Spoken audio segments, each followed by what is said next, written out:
দর্শকদের কাছে ফুটবলটা শুধুই বিনোদন, কিন্তু খেলোয়াড় ও কোচদের কাছে মাঠের চেয়েও ফুটবলটা বেশি হয় মাথায়। শত শত প্ল্যান করে মাঠে যায় তারা, মাঠে হয় তার বাস্তবায়ন।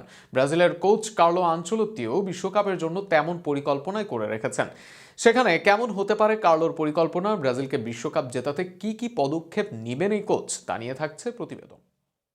গত 2 যুগ ধরে বিশ্বকাপে নেই ব্রাজিলের ঘরে। প্রতিভা, ফর্ম সবই ছিল ব্রাজিলের, কিন্তু অভাব ছিল সঠিক ট্র্যাকটিক্সের। এই ট্র্যাকটিক্সই স্পেনকে নতুন করে পরাশক্তি বানিয়ে দেয়। লিওনেল স্কালোনি আর্জেন্টিনার মতো আন্ডারডগ আর্জেন্টিনাকে বানিয়ে দেয় চ্যাম্পিয়ন। তাই বিশ্বকাপ জিততে ট্র্যাকটিক্সে জোর দেওয়ার বিকল্প নেই ব্রাজিল দলের। সেখানে বিশ্বকাপের শুরুর ম্যাচে মরক্কোর সাথে খেলবে ব্রাজিল দল।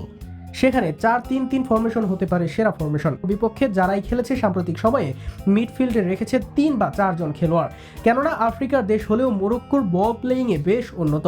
এর বাইরে তাদের ফুল ব্যাকরা শক্তিশালী, ফলে স্পেস দিয়ে জায়গা কাজে লাগাতে চাইবে তারা। সেখানে 2 জন মিডফিল্ড দিয়ে ব্রাজিলের কঠিন হবে স্পেস কাভার করা। তাদের ট্রানজিশন রোধ করতে হবে ঝামেলাপূর্ণ। আর তাই এই ম্যাচে 4-3-3 হতে পারে দারুণ ফরমেশন। সেই ক্ষেত্রে স্তেভাও ও রাফিনহাকে 2 উইংয়ে রাখতে পারে ব্রাজিল, কেননা দুইজনই ট্র্যাক ব্যাক করতে পছন্দ করেন। দলের প্রয়োজনে আক্রমণে মার্টিনেলি বা রদ্রিগো আসতে পারে বদলে হিসেবে। হাইতির বিপক্ষে 4-2-3-1 খেলতে পারে ব্রাজিল। ফিজিক্যালিটি ব্রাজিলকে চ্যালেঞ্জ দিবে তারা, তবে মাঝমাঠে বিল্ড আপের নেই সম্ভাবনা। এর বাইরে হাইতি ব্রাজিলের বিপক্ষে খেলতে পারে লো ব্লকে। এমন ম্যাচে অ্যাটাকিং মিডে রাফিনহার দূরপাল্লার শট কাজে লাগাতে পারে। আবার রদ্রিগো ও ভিনিসিয়াসকে রাখা যেতে পারে উইংয়ে। এই দুইজন ড্রিবলিং কাট ইনে বেশ দক্ষ, যা লো ব্লকে দলের বিপক্ষে কার্যকর। স্কটল্যান্ড ইউরোপের দল হলেও এই ম্যাচে 4-2-3-1 খেলতে পারেন কার্লো আনচেলত্তি।